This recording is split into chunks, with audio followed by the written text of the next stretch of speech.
So I think a scenario lots of viewers can relate to is sitting on the couch on a Friday night, going through the streaming services, cycling through the movies and thinking to themselves, they're not making movies for me anymore. As somebody who's been intimately involved in movie making for 30 years, what are the macro Hollywood conditions behind that sentiment? Well, so what happened was the DVD was a huge part of our business, of our revenue stream. And technology has just made that obsolete.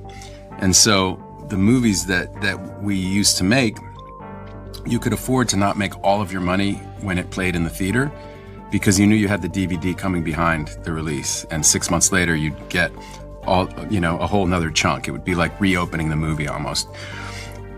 And when that went away, that changed the type of movies that we could make.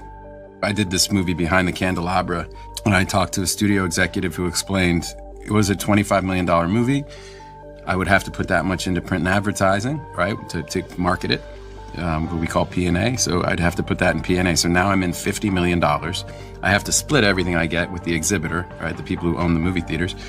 So I would have to make $100 million before I got into profit.